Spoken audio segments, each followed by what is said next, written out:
The fire crackles softly in the hearth. The flames cast their familiar dance across the stone walls of this Roman study. And outside, the evening settles into that particular Roman darkness. Not complete absence of light, but the gathering of shadows that makes the mind turn inward, toward memory, toward the stories that shaped a city. Tonight, the mystery king. The slave's son who became Rome's sixth ruler.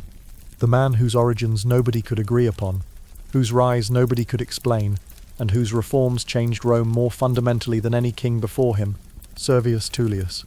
If you've been following this journey through Rome's 7 kings, you know by now that each monarch brought something different to the city. Romulus brought foundation and violence, Numa brought peace and ritual, Tullus brought war, Ancus brought pragmatism, Tarquinius Priscus brought ambition and spectacle, and Servius brought something Rome didn't know it needed: organization, structure.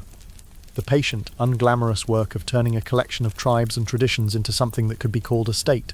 But before we can understand what he built, we need to understand the mystery of who he was. And that mystery begins, as so many Roman stories do, with fire. The year is approximately 578 BC. Tarquinius Priscus has ruled Rome for 38 years, transforming the city from a functional settlement into something approaching magnificence.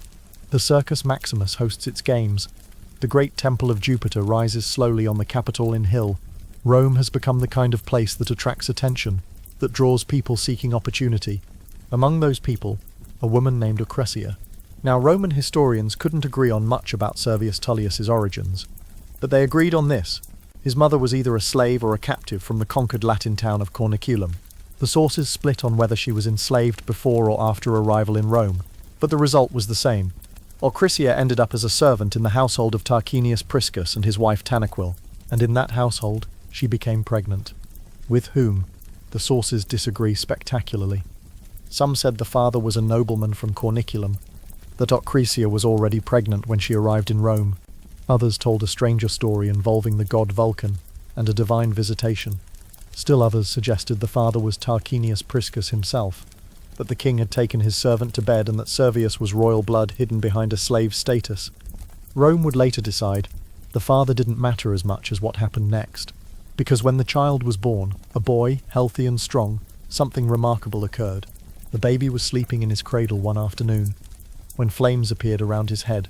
Not metaphorical flames, not imagined ones, actual fire, bright and warm, wreathing the infant's head like a crown, flickering in the gentle rhythm of breath. A slave saw it first. She screamed, ran for water to douse the flames. Other servants came running, ready to save the child from this terrible accident. But Tanaquil, Tarquinius's Etruscan wife, the woman whose augury skills had helped bring her husband to the throne, Tanaquil stopped them all. "Don't touch him," she said. Her voice was calm, certain. "Don't disturb the flames. Look." They looked. The child was sleeping peacefully. The flames touched his head, his hair, his tiny face, but didn't burn, didn't singe, didn't harm. The fire was warm, not hot, bright, not consuming. It wrapped around the baby like a blessing, like a sign. "This child," Tanaquil said quietly, "is marked by the gods. When he grows, he will be a light to this house, a guardian of this kingdom in times of trouble. We must raise him with all the care and honor due to such a destiny." Tarquinius, when he was told, saw the political wisdom in his wife's interpretation. A child with divine favor, growing up in the royal household? That was useful. That created options. That hedged bets against an uncertain future. So they did something unusual. They raised Lucretia's son, the slave's child, the boy with uncertain paternity, as if he were nobility. Not quite as a prince, but close. Close enough that it meant something. They named him Servius, which came from the Latin word for slave, servus. A constant reminder of his origins, yes, but also a name that would make his rise all the more remarkable. From servus to king, from lowest to highest. The ultimate Roman story of merit over birth, though of course it's possible his name was simply Servius, and Romans later read all that meaning into it. History has a way of making coincidences feel like destiny. The boy grew up in the palace, educated alongside noble children, trained in arms and rhetoric and law. He was smart. Everyone agreed on that. Quick to learn, good at remembering, better at understanding the implications of what he learned. While other boys memorized rules, Servius thought about why the rules existed and whether they worked. He was also by all accounts pleasant, not charismatic like Tarquinius Priscus, not commanding like Tullus Hostilius, just steady, reliable, the kind of person you'd trust with a task because you knew he'd do it thoroughly and without drama. Tarquinius watched the boy's development with growing interest. Here was someone capable, someone grateful, someone who owed everything to the royal household and would therefore be naturally loyal, perfect material for a trusted advisor. Perhaps, eventually, a son-in-law. By the time Servius reached his early 20s, Tarquinius had made his decision. "I want you to marry my daughter," the king told him one evening. Servius, who had been preparing himself for this conversation for years, who was far too observant not to have seen it coming, accepted with appropriate gratitude and humility. The daughter in question was the elder of Tarquinius's 2 daughters. The sources don't preserve her name, a frustrating gap in the record, so let's follow the tradition of calling her simply the elder daughter, or acknowledging that her identity mattered less to history than her role. The marriage was politically shrewd. It bound Servius closer to the royal family, while stopping just short of making him a formal heir. He was family now, but in that ambiguous position, important but not threatening, powerful but not independently so, and for more than a decade, that arrangement worked perfectly. Servius became one of Tarquinius's most trusted advisors.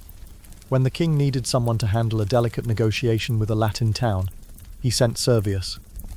When tax collection needed reorganizing, Servius designed the new system. When infrastructure projects needed coordination, Servius managed the details. He was good at it. That patient, methodical mind that had made him a good student made him an excellent administrator. He understood systems. He saw how pieces fit together. He could take a chaotic problem and find the underlying structure, then adjust that structure to make everything work better. It was unglamorous work. Nobody writes epic poetry about tax reform or construction scheduling, but it was the kind of work that made kingdoms function, that let grand visions become reality. Tarquinius appreciated having someone who could handle the boring but crucial details, while he focused on the spectacular, the games, the temples, the visible glory of Rome. But then, in 535 BC, after 38 years of rule, everything changed. Tarquinius Priscus was assassinated, not in battle, not in some grand confrontation, just murdered one day at a construction site by men with daggers who had been waiting a very long time for their chance. The assassins were caught immediately. They were executed 3 days later. They turned out to be the sons of Ancus Marcius, Rome's 4th king, the moderate king who had ruled before Tarquinius, the king who had been passed over in favour of an Etruscan immigrant. Ancus's sons had waited 38 years, growing old and bitter, watching a foreigner rule the city they believed should have been theirs. And when they finally acted, when they finally took their revenge, they achieved nothing except ensuring they'd never be king, and that their father's memory would be associated with their pathetic, futile murder. But their failure created a problem. Who would rule Rome now? Tarquinius had sons. Young men, capable enough. They had expected to inherit, had been raised to expect it. When their father died, they moved immediately to assert their claim. But they had competition they hadn't anticipated. Tanaquil, the Etruscan queen, the augur who had guided her husband to power, the woman who had recognized divine favor in flames around an infant's head. Tanaquil had other plans. She had watched Servius for decades now. Watched him learn, work, grow into the kind of steady, competent leader that Rome actually needed, rather than the kind of dramatic, charismatic leader that Rome often wanted. And she had the political intelligence to understand. Rome's next transition needed to be smooth. After the chaos of an assassination, after 38 years under one king, after all the changes Tarquinius had implemented, Rome needed stability more than it needed spectacle. So Tanaquil did something remarkable. She lied. The news spread through Rome faster than fire. King Tarquinius had been attacked. He was injured. It was serious. But was he dead? Tanaquil moved quickly. She had her husband's body carried into the palace, out of sight, before most people understood what had happened. She ordered the gates secured. She sent trusted messengers to key senators and tribal leaders with a simple message: the king lives, but he's badly wounded. He needs time to recover. In the meantime, he's appointed Servius Tullius to handle royal duties until he's well enough to resume them himself. It was a brilliant political fiction. Not quite a lie. Tarquinius had trusted Servius with royal duties many times before, and not quite a coup. Servius wasn't claiming kingship, just temporary authority granted by the still living, according to the official story, king. The Senate, uncertain and uneasy, accepted the arrangement. What else could they do? They didn't know Tarquinius was dead. They thought this was a temporary crisis, a brief period of delegation while the king recovered. For several days, Servius acted as regent. He made decisions in Tarquinius's name.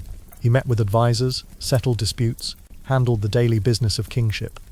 He was calm, competent, reassuring, exactly what Rome needed in a moment of uncertainty. And then, when enough time had passed, when Servius had demonstrated his capability and the political situation had stabilized, Tanaquil made her announcement. She appeared before the people from a palace window, her voice carrying across the crowd below. "Romans," she said, "the king has died." Shock rippled through the crowd. How long had he been dead?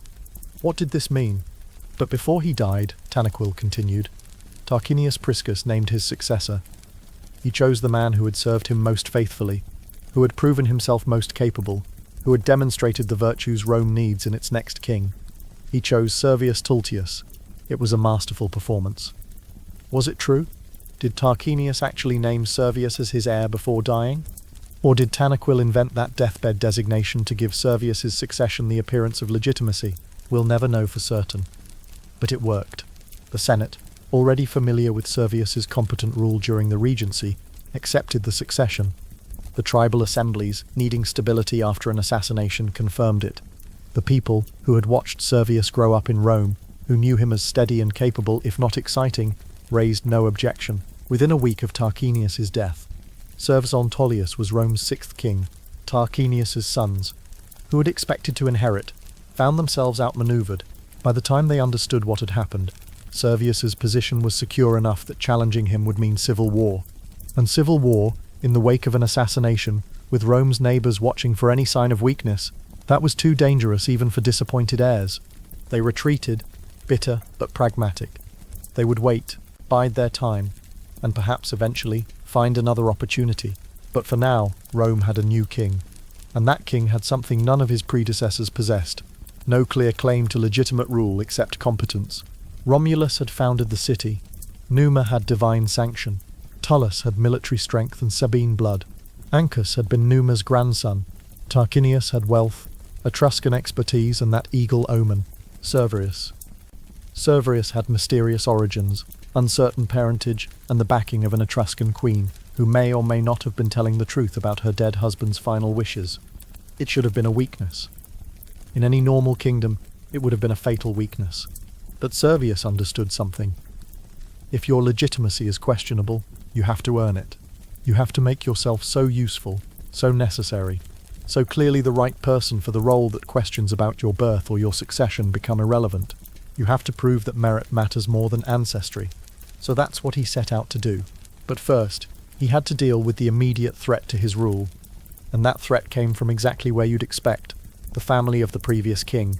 Servius's first year as king was a delicate balancing act. He needed to consolidate power without appearing tyrannical. He needed to reward his supporters without alienating the existing power structure. He needed to demonstrate strength without provoking conflict. He began with religion. Always a safe move in Rome. He completed the Temple of Jupiter that Tarquinius Priscus had begun. The project had been dragging on for years, partially built but never finished, a massive monument to Tarquinius's ambition that Servius now brought to completion. When the temple was finally dedicated, with its massive scale and Etruscan artistry, Servius made sure everyone understood. He was continuing Tarquinius's work, not repudiating it. He was the legitimate heir, the natural succession, the man who honoured what came before while building what came next. He also built a temple to the goddess Diana on the Aventine Hill. This was politically shrewd. The Aventine was where many of Rome's plebeians lived. The common people, the non-aristocrats, the labourers and craftsmen, and small farmers who made up the bulk of Rome's population but had limited political power. By building a temple there, by making the Aventine a sacred space associated with one of Rome's major deities, Servius sent a message. The common people matter. Their neighbourhood matters. The gods watch over them too. It was popular. The plebeians loved having a major temple in their area. The patricians, the aristocracy, had to accept it, because who opposes building a temple? But really, it was the opening move in Servius's long-term strategy, shifting some power away from the old aristocratic families and toward a broader base. Because Servius had noticed something about Rome's political structure. It was a mess. Power was distributed according to ancient tribal affiliations and family connections that nobody quite understood anymore. Some families were powerful because their ancestors had been important 200 years ago. Some individuals had enormous influence for reasons nobody could articulate. Meanwhile, wealthy merchants and successful craftsmen, people who were contributing to Rome's actual strength and prosperity, had minimal political voice because they weren't from the right families. It was inefficient, wasteful, fundamentally unfair. And for a man who had risen from slave origins to kingship, unfairness based purely on birth was problematic. So Servius began thinking about reform. But first he had to secure his own position more thoroughly. And that meant dealing with Tarquinius's sons. They had accepted his succession, yes. But accepted isn't the same as embraced. They attended Senate meetings, participated in public events, fulfilled their duties. But everyone could see they weren't happy. Everyone knew they believed the throne should have been theirs. Servius needed to neutralize them without martyring them. He needed to make their resentment irrelevant. His solution was elegantly simple. He married off his own daughters to Tarquinius's sons. He had 2 daughters. Tarquinius Priscus had had 2 sons. The match was obvious. By binding the families together through marriage, Servius made it harder for Tarquinius's sons to oppose him. They were family now, connected. Any move against Servius would involve betraying their own wives, their own households. It didn't, because Servius made one critical error. He underestimated how much 2 people could hate him. His younger daughter, and again the sources don't preserve her name reliably, though later Roman tradition called her Tullia. His younger daughter was ambitious, dangerously so. She looked at her father's rise from slave origins to kingship and thought, if he could do it, why not others? If merit matters more than birth, if kings are made rather than born, then kingship is a prize to be won. And she looked at her older sister, the quiet one, the obedient one, the daughter who dutifully married Tarquinius's elder son and accepted her role without apparent frustration, and felt contempt. Meanwhile, Tarquinius's younger son, later history would call him Lucius Tarquinius, or Tarquinius Superbus, Tarquina the Proud. He looked at Servius and saw a usurper, a slave son sitting on a throne that should have gone to his father's legitimate heirs. Yes, Servius had married his daughter. Yes, they were family now. But that just made it worse. The slave son had forced the king's sons to accept this demeaning connection. Lucius was ambitious too. Arrogant. Convinced of his own superiority. Everything Servius was not. And when the ambitious daughter met the ambitious son, when they recognized in each other that same hunger for power, that same willingness to do whatever it took, well, that's a problem for later in the story. For now, in the early years of Servius's reign, the marriages seemed successful, the families were bound, political stability seemed secure, so Servius turned his attention to the reforms he'd been contemplating, the reforms that would change Rome forever. But first, he needed information. We need to count them, Servius told his advisors one evening. Several years into his reign, the advisors looked at each other uncertainly. Count what, exactly? One of them asked. Everything. Everyone. Every person in Rome. Every piece of property. Every asset and resource. We need to know exactly what Rome has. Exactly what Rome is. That's, another advisor hesitated.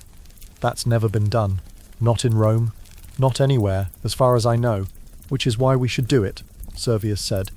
How can we govern effectively if we don't know who we're governing? How can we tax fairly if we don't know who has what? How can we organize military levies if we don't know how many men we have or what resources they can contribute? The concept was radical, unprecedented. The idea that a government should systematically record information about its entire population, that had never occurred to anyone. But Servius, with his methodical mind, had been thinking about it for years, ever since he'd been assigned to oversee tax collection under Tarquinius Priscus, and realized how inefficient the whole system was. Rome collected taxes based on vague estimates and traditional obligations that nobody had reassessed in generations. Some wealthy people paid almost nothing because their family had negotiated a favorable rate decades ago. Some poor farmers were taxed at rates they could barely afford. It was arbitrary, unfair, and inefficient. The census would fix that. It would also give Servius detailed information about Rome's actual strength. How many fighting-age men, how much wealth, what resources could be mobilized in a crisis. Knowledge was power. And Servius needed more power if he was going to implement the larger reforms he had in mind. The advisors debated the proposal for weeks. Some supported it, the methodical ones, the administrators who understood systems. Others opposed it, the aristocrats who liked the current system precisely because it was inefficient and arbitrary, which meant they could game it to their advantage. But Servius was king. Eventually, he made the decision. Rome would conduct its first census. The process took more than a year. Every adult male citizen in Rome was required to register. They had to declare their name, their family, their property holdings, their wealth. Slaves were counted as property. Women and children were recorded as part of households. Every detail that might be politically or militarily relevant was noted. The aristocracy hated it. They hated the transparency, the accountability, the fact that their actual wealth was now documented rather than vaguely understood. They especially hated that Servius could now see exactly how wealthy they were and tax them accordingly. The common people were suspicious at first. Why did the government need to know all this? What would they do with the information? But came around when they realized the census might actually make taxation more fair. When it was complete, Servius had something no king before him had possessed: data. The census counted approximately 80,000 adult male citizens. Though this number passed down through Roman tradition, may have been somewhat inflated or represented an ideal military muster, rather than an exact count. Still, even if the true number was somewhat smaller, Rome was substantial. Tens of thousands of citizens, certainly, distributed across the 7 hills and surrounding territory. He knew the distribution of wealth, the concentration of property, the number of men who could afford armor, the number who could afford horses, the number who owned land, the number who worked trades, the number who had essentially nothing. He knew Rome in a way Rome had never been known before, and with that knowledge, he could build something new. The current system doesn't work, Servius told the Senate. You know it, I know it, the people know it. This was approximately 7 years into his reign. The census was complete, the data was compiled, and Servius was ready to propose the most sweeping political reform in Rome's history. Right now, he continued, political power is distributed according to ancient tribal affiliations that mean nothing anymore. The 3 original Roman tribes, the Ramners, the Tites, the Luceres, these divisions were established by Romulus more than 2 centuries ago, based on the communities that first formed Rome. They're obsolete. Half the people in Rome don't even know which tribe they theoretically belong to. He was right. Rome had grown far beyond its original 3 tribes. Immigrants had been integrated. Conquered peoples had been absorbed. The old tribal system had become a fiction that nobody took seriously, except when it came to political organization, and there it mattered enormously, even though it made no sense. I propose we reorganize, Servius said. New tribes based on geography, not ancestry. 4 urban tribes for the city itself, plus additional rural tribes for the territory Rome controls outside the walls. Every citizen gets assigned to a tribe based on where they live.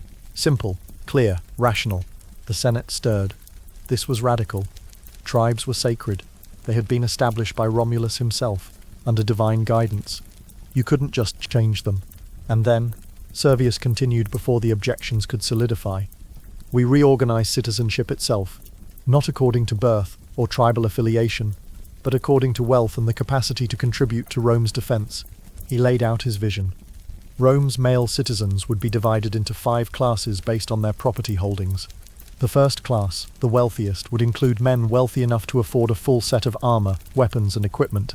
They would form the core of Rome's infantry, the heavy-armed soldiers who stood in the front lines. The second through 4th classes would include progressively less wealthy citizens who could afford progressively less military equipment. The 5th class would be the poorest citizens, the propertyless men who couldn't afford military equipment and would serve as light-armed troops. And above all 5 classes, the equites, the cavalry, the wealthiest citizens, those who could afford horses and cavalry equipment.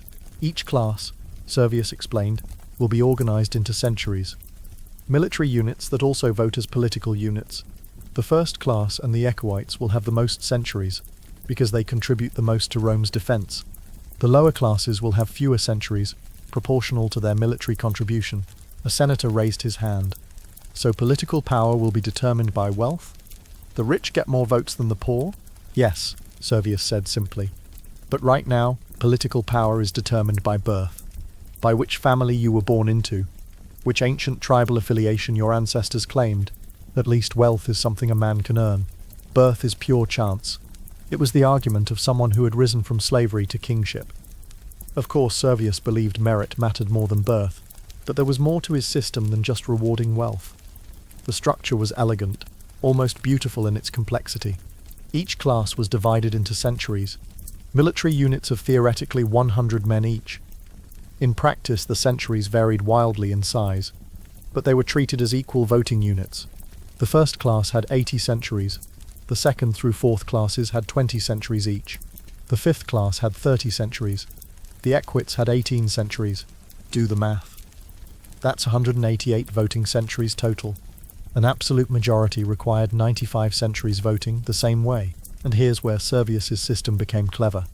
The first class and the equites together controlled 98 centuries, just barely over half, which meant that if the wealthiest citizens could agree on something, they could pass it without needing any votes from the lower classes.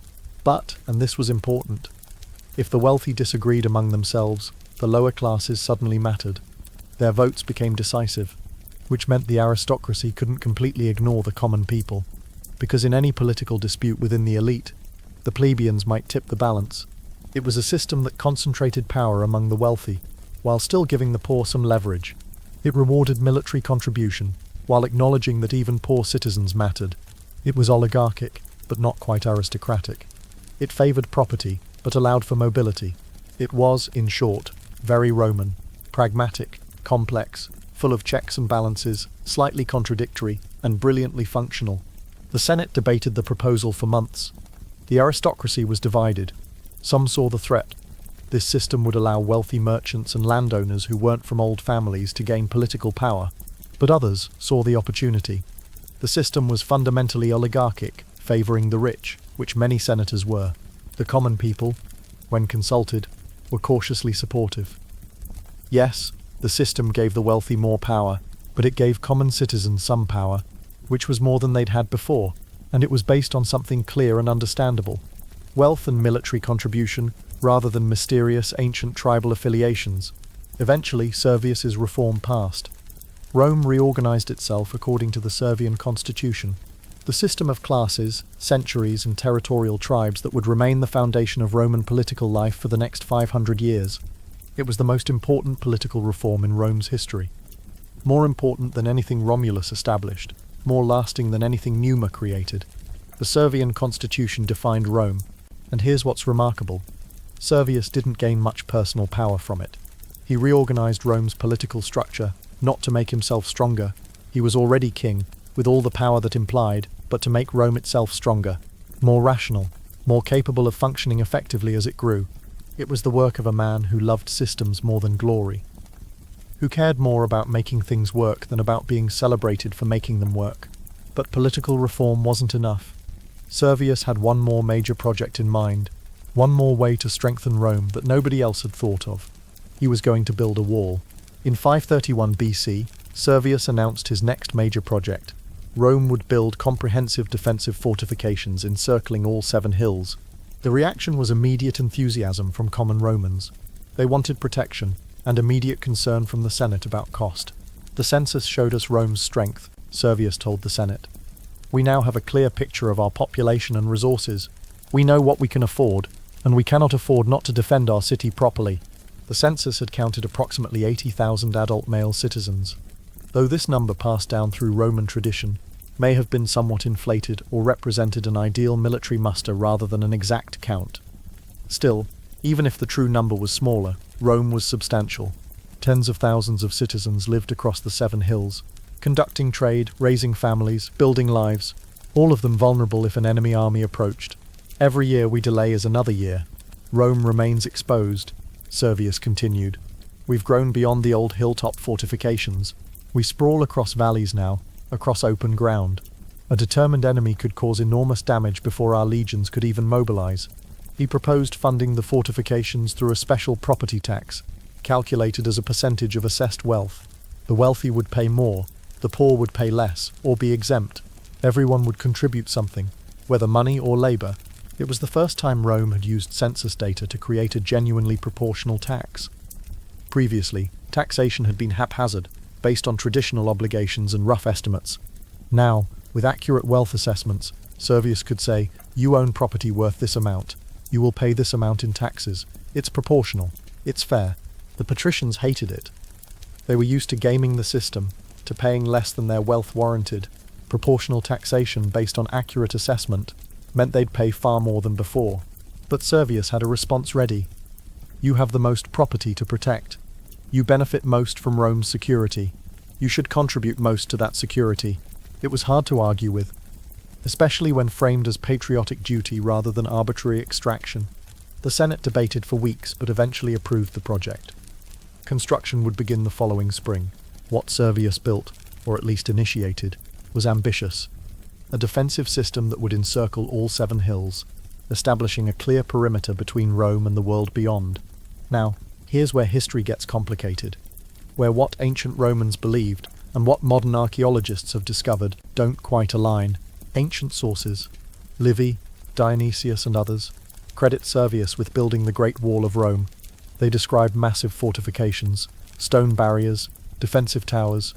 The Servian wall they speak of supposedly protected Rome from its earliest enemies, made the city truly defensible, turned it into a fortress, and there is a Servian wall. Tourists can see it today, sections of ancient stone fortifications scattered around Rome. There's a remarkable stretch near the Tamini train station, massive blocks of volcanic tuff, still standing after more than 2 millennia. Some sections are 10 meters high, 3 meters thick. Impressive engineering, formidable defense. But modern archaeology has revealed something interesting. That stone wall wasn't built in Servius's time. The volcanic tuff used in the wall came from quarries near Veli, a rival Etruscan city that Rome didn't capture until 396 BC. More than a century after Servius died, the style of construction, the materials, the engineering, all of it dates to the early 4th century BC, probably built after 390 BC, when Gallic tribes sacked Rome and exposed how vulnerable the city was without proper fortifications. So did Servius build anything at all? Or did later Romans simply credit him with walls that came much later? The truth is probably somewhere in between. Servius almost certainly built some kind of defensive system. Not the massive stone wall that bears his name, but something. Likely earthwork ramparts, piled earth and timber reinforcements, combined with ditches dug in front of the fortifications to slow attackers. These were standard defenses for the period, the kind of fortifications that a 6th century BC city-state would build. The problem is, earthworks don't survive the way stone does. Ditches get filled in, ramparts erode, timber rots. After 2,000 years, there's not much left to excavate, but the archaeological absence of stone walls doesn't mean there was an absence of ALL defenses. What likely happened was this. Servius established Rome's defensive perimeter. He decided where the fortifications would run, which hills would be enclosed, where gates would be placed. He built earthwork defenses along that perimeter, substantial enough to be useful, impressive enough to be remembered, but not the stone monuments that would come later. Then, when Rome was sacked by Gauls in 390 BC, when the city's vulnerability became catastrophically clear, the Romans rebuilt their defenses properly, in stone, following Servius's original defensive line, and because they were following his plan, using his perimeter, building where he told them to build, they credited him with the wall. The concept was his. The comprehensive defense strategy was his. The decision to fortify all 7 hills, rather than just defending individual hilltops, that innovation was his. The stone execution came later. So when we talk about Servius building Rome's wall, we're talking about a multi-generational project. He started it, planned it, funded it, established the defensive perimeter, built the first fortifications. Later Romans completed it, upgraded it, turned earthworks into stone barriers that could withstand siege engines and last for centuries. Construction began in spring 5030 BC. Servius hired experts, mostly Etruscan engineers, who understood fortification to survey the terrain and plan the defensive system. They walked Rome's perimeter, noting natural defensible features, identifying weak points that would need reinforcement. The enclosed area would be enormous. All 7 hills, Palatine, Capitoline, Quirinal, Viminal, Esquiline, Caelian, Aventine, plus the valleys between them. Roughly 400 hectares in total, maybe more. It would be the largest fortified perimeter in Italy. The surveyors marked the route with stakes and ropes. Then the actual work began.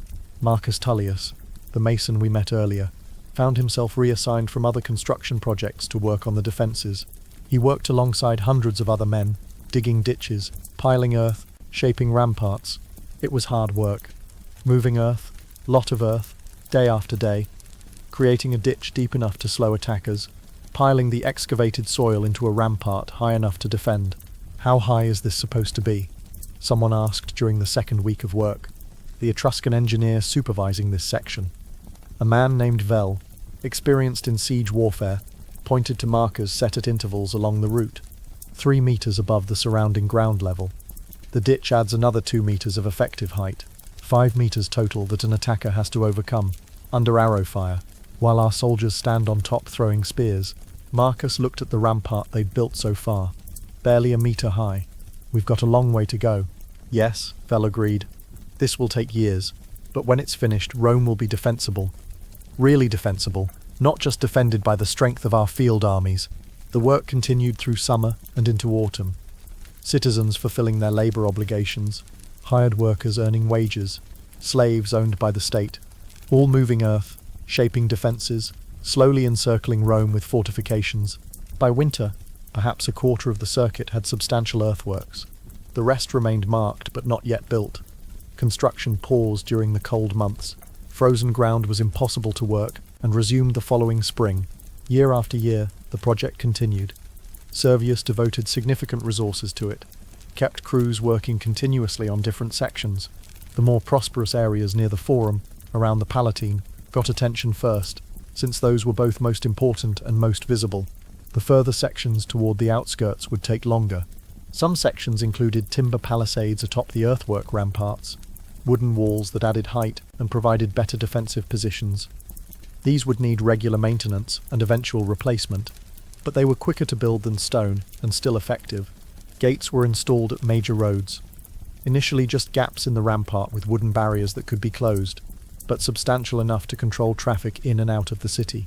Each gate had guards, officials who checked people entering Rome, collected tolls on goods, maintained security on the Esquiline Hill, where the terrain was relatively flat and therefore most vulnerable. Servius ordered extra fortification, a larger ditch, a higher rampart, additional defensive features. This is the area where, more than a century later, Romans would build the most impressive section of the stone Servian wall, that massive agger, that enormous earthwork rampart that still impresses visitors today. Servius understood intuitively what military engineers would articulate centuries later. Defense is about more than just walls. It's about creating obstacles, controlling approaches, giving defenders every possible advantage. The ditch forces attackers to climb down, cross difficult ground, then climb up while under fire.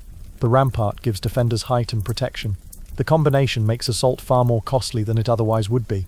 By 525 BC, about 6 years into construction, much of the defensive circuit had at least basic earthworks in place. Not finished. Many sections still needed reinforcement. Gates needed proper construction, weak points needed attention. But there was a perimeter, a clear boundary. Rome was enclosed. The psychological impact was immediate. Citizens felt safer. Merchants felt more confident about doing business in Rome.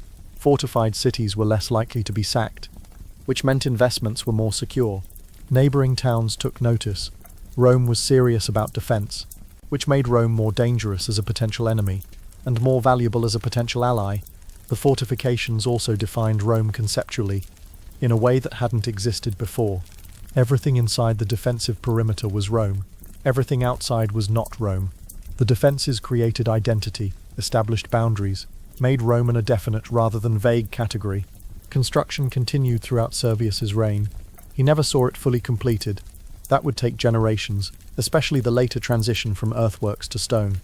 But he saw it begun, saw major sections established, saw Rome transformed from a vulnerable sprawl into a defended city.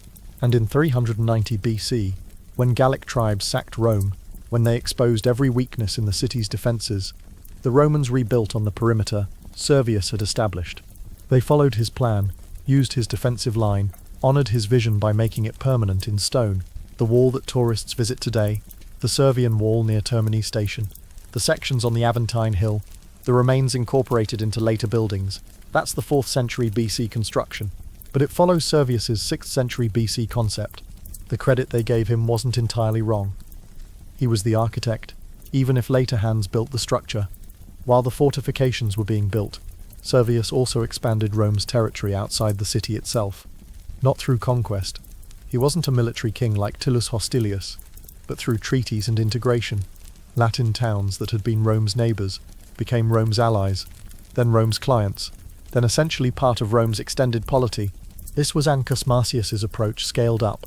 Servius understood that Rome's strength came not just from its own citizens but from its network of alliances and dependencies. Every town that tied itself to Rome made Rome stronger without requiring conquest. By the midpoint of his reign, Servius had accomplished an extraordinary amount. He had conducted the first census, though that traditional figure of 80,000 citizens might be somewhat idealized. He had reorganized Rome's political structure through the Servian constitution. He had built the Temple of Diana. He had completed the Temple of Jupiter. He had established Rome's defensive perimeter with earthwork fortifications. He had expanded Rome's territory through peaceful integration. He had established fair taxation based on actual assessed wealth. It was a remarkable record of achievement. The kind of systematic, comprehensive reform that most kings never even attempt, and Rome was thriving. The city was wealthier, more organized, better defended, and more politically sophisticated than ever before. Servius should have been popular. Beloved, the greatest king in Rome's history. But here's the thing about unglamorous achievement. People admire it more than they love it. Servius had made Rome better, but he hadn't made Rome exciting. He'd given Rome organization, not glory. Systems, not spectacle. The aristocracy respected him, but resented the way his reforms had curtailed their power. The common people appreciated the fairness, but weren't emotionally attached to him, the way they'd been attached to Romulus or even Tullus. He was too methodical, too careful, too focused on the work itself, rather than on being loved for doing the work. And in his own family, in his own household, resentment was growing, because his younger daughter and his son-in-law, the ambitious ones, the dangerous ones, they had been watching, waiting, planning, and they were about to make their move. From approximately 528 BC to 540 BC, roughly the middle years of Servius's reign, Rome thrived in ways it never had before. The political reforms were working. The new class-based system had organized Rome's military more efficiently. When Servius called a levy, he knew exactly how many men in each class were available, what equipment they could provide, how they should be organized. Roman armies were better equipped, better organized, more effective than ever. The census was repeated every 5 years, as Servius had planned. Each time census officials updated records, tracked changes in wealth and population, adjusted class assignments as needed. It became routine, just something Rome did, part of civic life. The wall continued its slow construction. By 525 BC, most of the circuit had at least basic earthwork defences in place. Romans could walk around their city and see ramparts, defensive ditches, gates. It changed the city's appearance, made it look more serious, more permanent, and Rome was growing wealthy. The political reforms had actually improved economic conditions, with clearer property rights, with fair taxation based on actual wealth, with efficient military organization that required less arbitrary disruption of economic activity. All of this created stability that commerce needed to flourish. Merchants expanded their businesses. Craftsmen took on apprentices. Farmers invested in better equipment. The city itself grew denser, with more substantial buildings replacing older structures. The Circus Maximus hosted regular games. The Temple of Jupiter, completed early in Servius's reign, stood on the Capitoline as a testament to Rome's ambition. The Temple of Diana on the Aventine gave common Romans their own sacred space. Servius himself aged into his role. He'd been in his 30s when he became king, young, uncertain, aware that his legitimacy was questioned. Now he was in his 50s, grey-haired, confident, secure. He'd proven himself through sheer competence. Rome was better for his rule, and most Romans acknowledged that even if they didn't love him the way they'd loved more charismatic kings, he had a routine. Mornings for administrative work, meeting with advisors, reviewing reports from census officials and construction supervisors, handling the daily business of government. Afternoons for public appearances, attending festivals, hearing disputes, consulting with the Senate. Evenings for family and quiet reflection. His wife, Tarquinius Priscus's elder daughter, was a steady presence, not politically ambitious like Tanaquil had been, but supportive, competent at managing the royal household. They were partners more than passionate lovers, a practical marriage that worked because both people understood their roles and fulfilled them well. His 2 daughters were married, the elder to Tarquinius's elder son, the younger to Tarquinius's younger son. The marriages had seemed successful at first. Family dinners, public appearances together, all the proper forms observed. But Servius, observant as always, had begun noticing things. The way his younger daughter Tullia looked at her brother-in-law Lucius. The way Lucius looked back. The way both of them seemed barely tolerant of their actual spouses, Servius's elder daughter and Lucius's elder brother. There was ambition there. Hunger. Something that made Servian uneasy when he thought about it too carefully. But what could he do? They were married. They fulfilled their duties.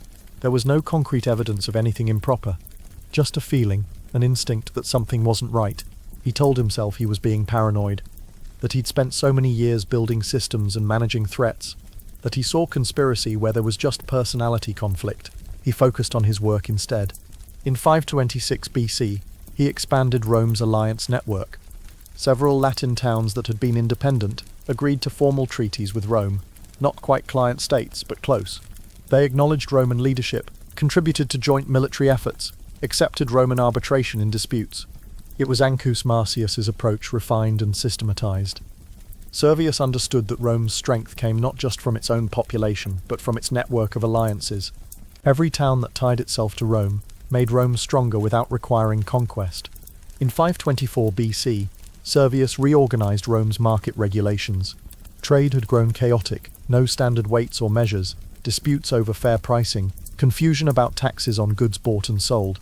Servius established official standards, created market courts to resolve disputes, rationalized trade taxes. It was boring work. Nobody sang songs about market regulations. But it mattered. It made commerce easier, fairer, more efficient. Rome's economy grew stronger as a result. In 522 BC, he reformed Rome's religious calendar. The priests had been arguing for decades about when exactly certain festivals should be held, about how to handle the drift between Rome's lunar calendar and the solar year. Servius brought in experts, established clear rules, created a systematic calendar that balanced religious tradition with astronomical accuracy. Again, boring, but useful. Rome's religious life became more orderly, disputes decreased. Everyone knew when festivals would occur. This was Servius's gift. He saw problems that had existed so long people accepted them as inevitable, and he fixed them, methodically, systematically, without drama or fanfare, and Rome worked better because of it. By his 20th year as king, around 515 BC, Servius had transformed Rome so thoroughly that it was hard to remember what the city had been like before him. The political system was rational and mostly fair. The military was well organized. The city was defended by fortifications. Trade flourished. The census provided accurate data for governance.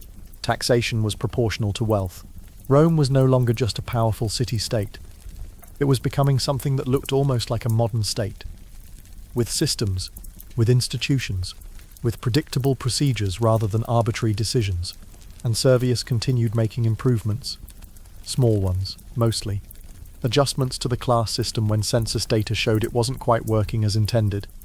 Updates to market regulations. Modifications to military organization. The work of governance never ended. There was always another problem to solve, another system to optimize, another inefficiency to eliminate, but Servius never tired of it. This was what he loved. The patient work of making things function properly, the methodical process of seeing a problem, analyzing its causes, designing a solution, implementing it carefully, assessing results, making adjustments. He was, in his own quiet way, happy. And that's when things started to go wrong. The first death was unremarkable. Arun's Tarquinius, the elder son of Tarquinius Priscus, Servius's elder son-in-law, husband to his elder daughter, fell ill one autumn. A fever, the doctors said. These things happen. He was dead within a week. The funeral was proper. Family gathered, public mourning. Servius gave a respectful speech about Arun's service to Rome, his character, his loss. Then, 6 months later, the second death. Servius's elder daughter, the quiet one, the dutiful one, Arun's widow, died suddenly. No apparent illness. She went to sleep one night and didn't wake up. 2 deaths in quick succession. Both relatively young people, both members of the royal family. Servius mourned privately. He'd lost his elder daughter, the child who had never caused him trouble, who had accepted her role and fulfilled it without complaint. It hurt in a way that surprised him. He'd always been closer to his younger daughter, the ambitious one. But losing someone who had been steady and reliable felt like losing a foundation stone. And then, less than a year after his daughter's death, Tullia married Lucius. It was scandalous. They were brother and sister-in-law to their deceased spouses. Roman custom required extensive mourning periods. This marriage happened shockingly fast. Barely the minimum decent interval. Servius should have forbidden it. He was king. He could have stopped it. But he was old, tired, grieving, and maybe he wanted to believe that his remaining daughter and his remaining son-in-law were just eager to bind the families closer together, to heal the wounds of loss through new connections. Or maybe he knew exactly what they were, and simply couldn't face it. He allowed the marriage. The Senate was shocked. Common Romans were scandalized. But what could they do? These were adults, members of the royal family, making their own choices, and if some people whispered that 2 convenient deaths followed by a suspiciously quick remarriage suggested something darker than coincidence, well, whispers weren't proof. Lucius and Tullia settled into married life. They appeared together at public events. They hosted dinners for influential senators. They were charming, ambitious, clearly a partnership of equals, rather than traditional Roman marriage, where the husband dominated, and they began building a faction. It was subtle at first. Lucius would seek out younger senators, patricians who chafed under Servius's reforms, men who wanted Rome to be more about glory and less about administration. "My grandfather understood what Rome needed," Lucius would tell them over wine at private dinners. "Spectacle, achievement, the Circus Maximus, the Temple of Jupiter. He gave Romans something to be proud of." "And Servius?" someone would ask.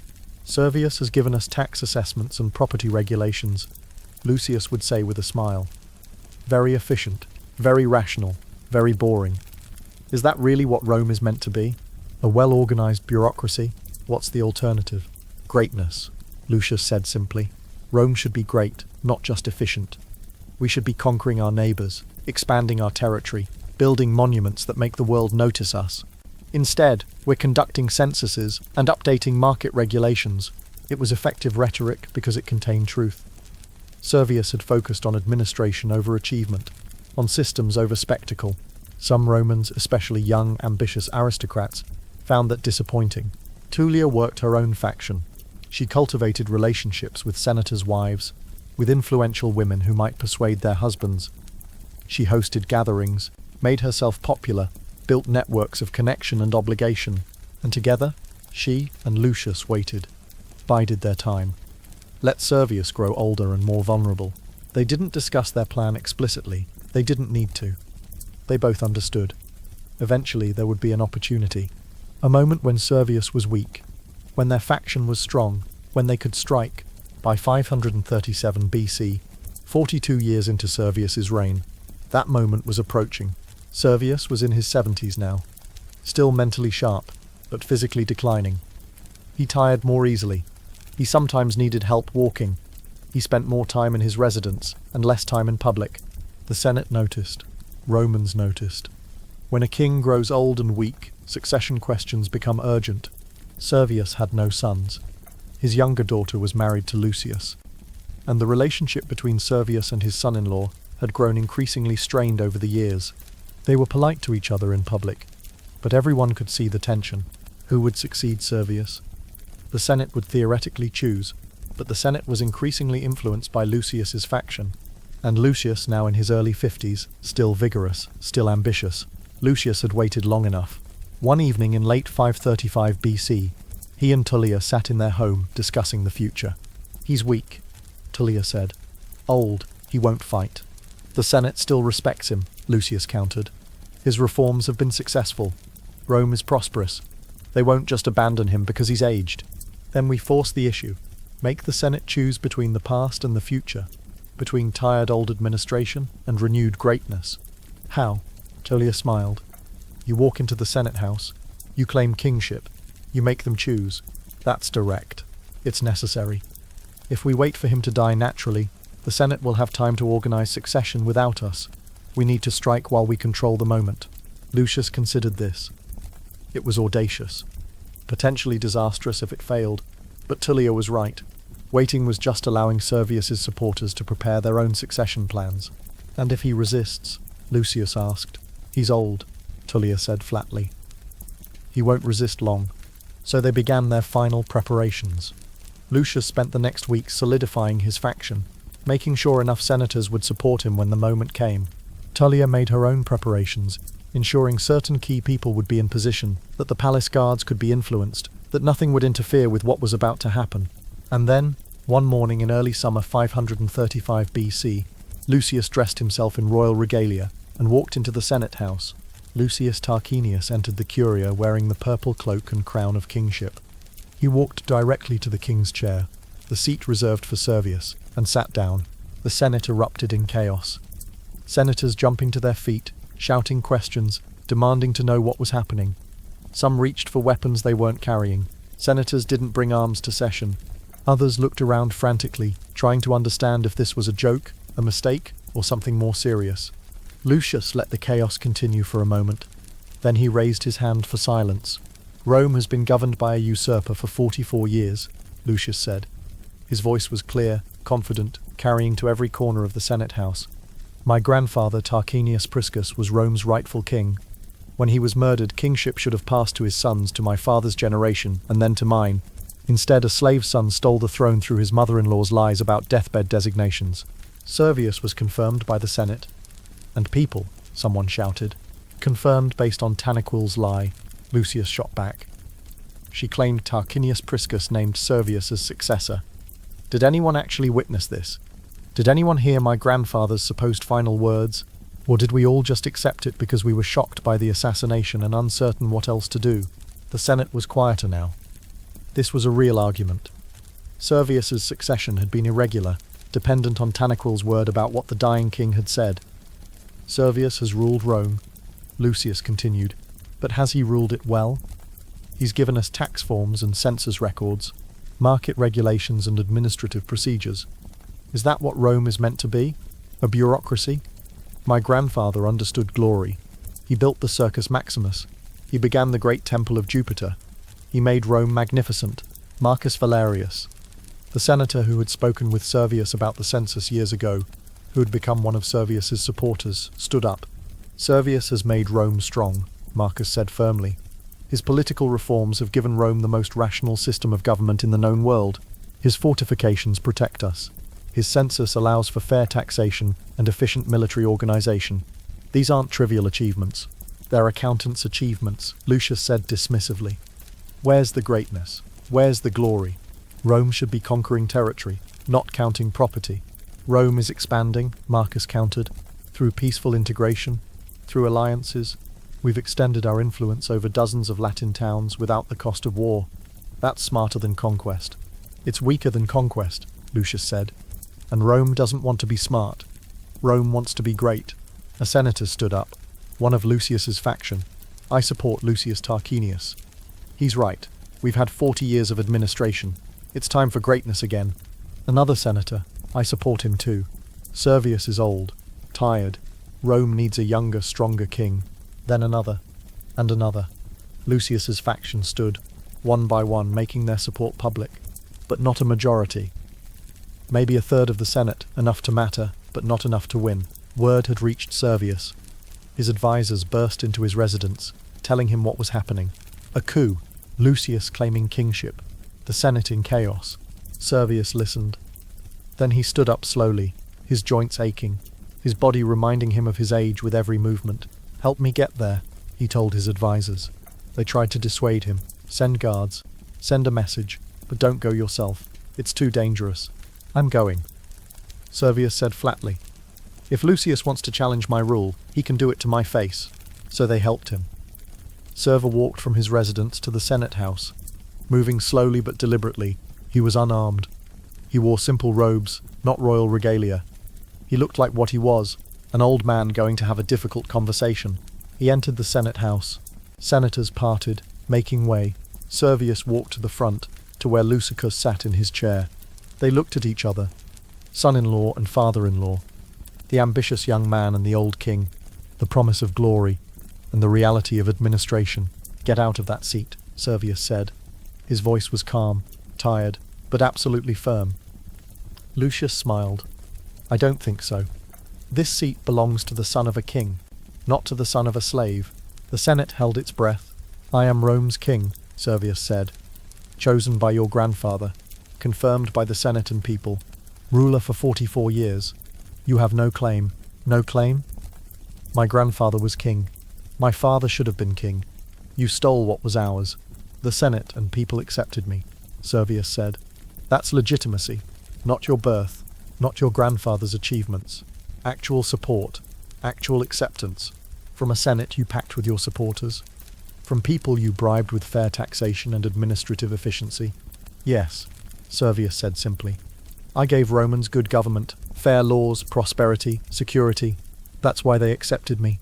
That's why they've supported me for 4 decades. What have you given Rome except rhetoric and promises of glory? I've waited, Lucius said.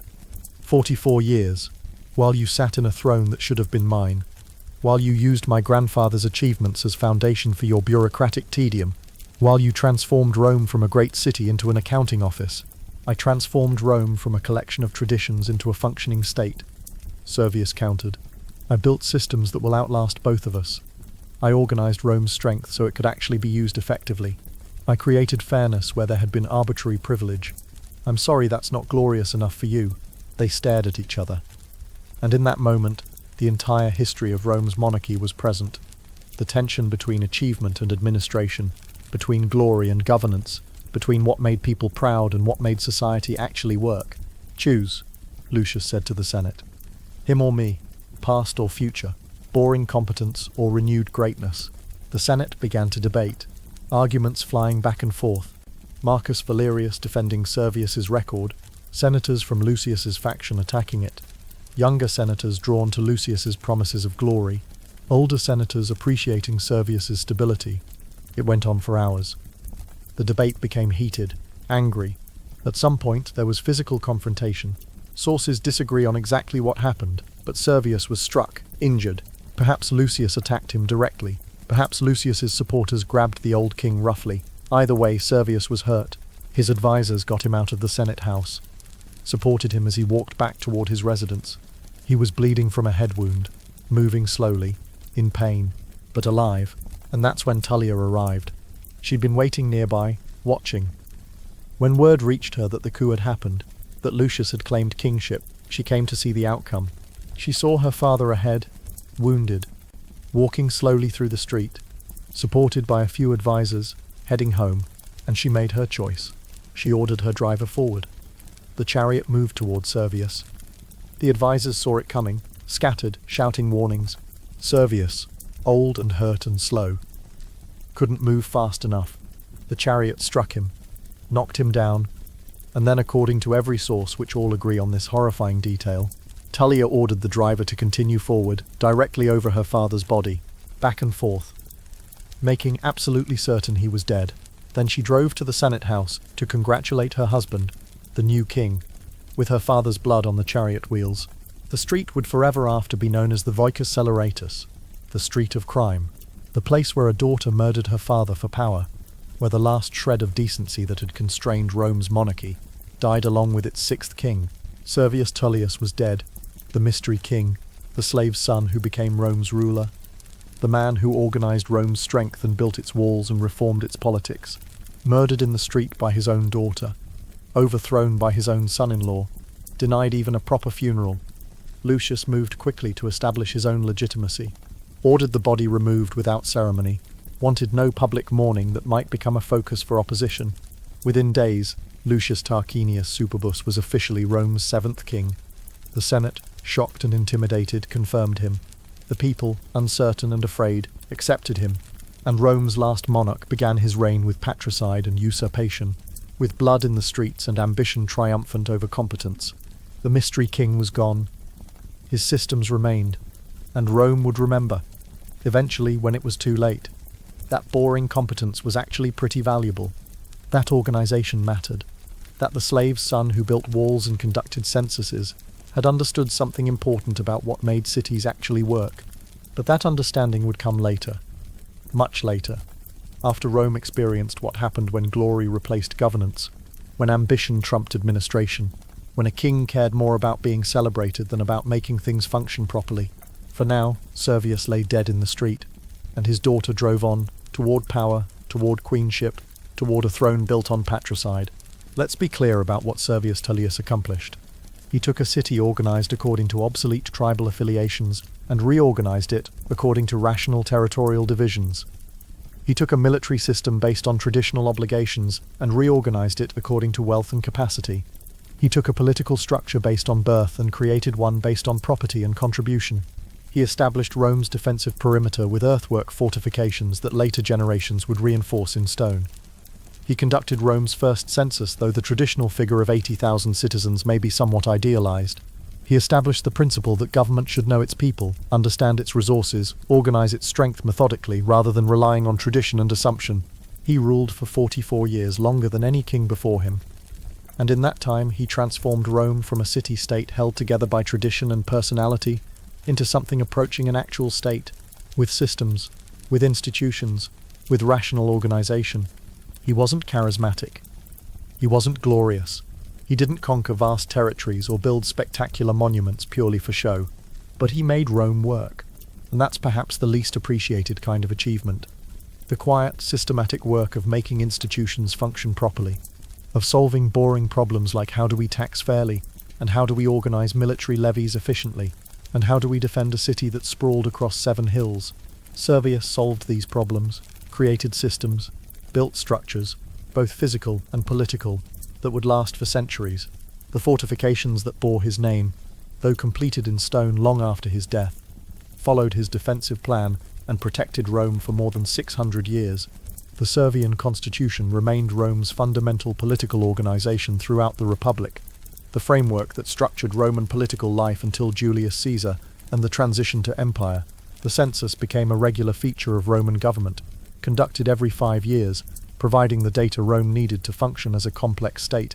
When historians talk about what made Rome great, they usually focus on military conquest, on cultural achievement, on dramatic figures like Julius Caesar or Augustus.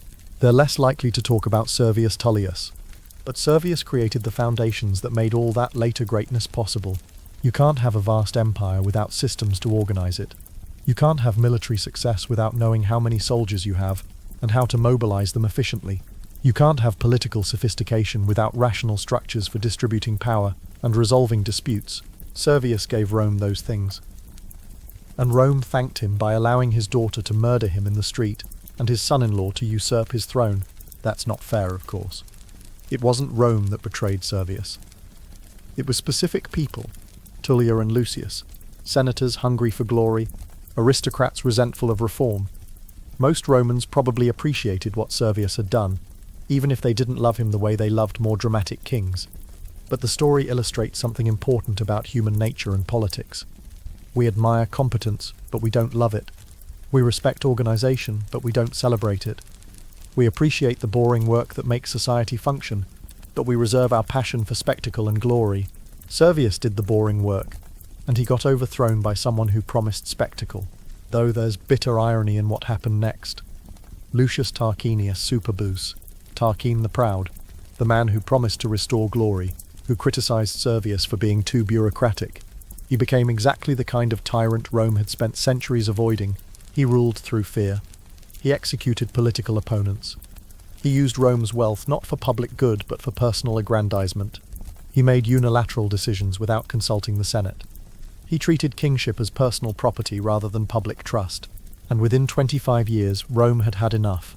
The Romans overthrew him, abolished kingship entirely, and established the Republic, the system of government that would define Rome for the next 500 years, that would make Rome the dominant power in the Mediterranean, that would become the model for republican government throughout history. So Servius created the systems that made Rome functional. Lucius demonstrated why Rome needed to limit royal power. And together, the reformer and the tyrant, they set the stage for the Republic, though Servius would never know that. He died in the street, murdered by his family, his reforms seemingly undone by the very coup that killed him.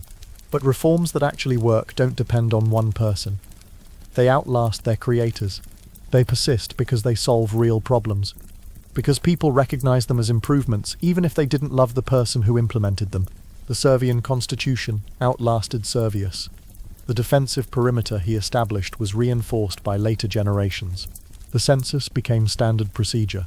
The political reorganization remained, because good systems once established are hard to undo.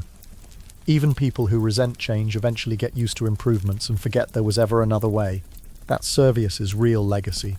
Not love, not glory, not even gratitude really, just systems, working, making Rome stronger, more functional, more capable, the unglamorous triumph of organization over chaos, of method over tradition, of merit, however imperfectly measured, over pure aristocratic birth.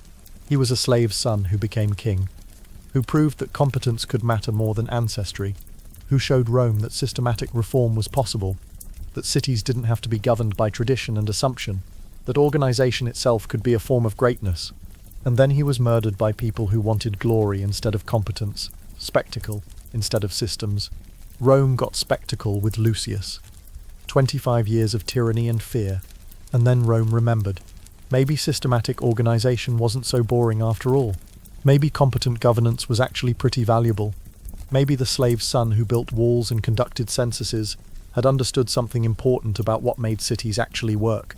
The Republic would build on Servius's foundations, the systems he created, the principles he established, the organizational structures he implemented. They became the backbone of Republican Rome. But by then, Servius was long dead, murdered, forgotten by many, remembered by some as the boring king between the exciting ones. And yet, here we are, more than 2,500 years later. The dramatic kings Romulus, Tullus, even Tarquinius Priscus, we remember their stories, the glory, the spectacle, the violence and drama. But when historians study what actually made Rome work, what actually gave Rome the capacity to become the greatest power the ancient world had ever seen, they study Servius Tullius, the mystery king, the slave's son, the man who loved systems more than glory and gave Rome the organization it needed to be great. Not the hero Rome wanted, but exactly the reformer Rome needed. The fire has burned low in the hearth. The flames that lit this story are just embers now, glowing softly in the darkness of this Roman study. Servius Tullius, born a slave son, died a murdered king, ruled for 44 years and changed Rome forever. Though Rome barely thanked him, he was the 6th of the 7 kings.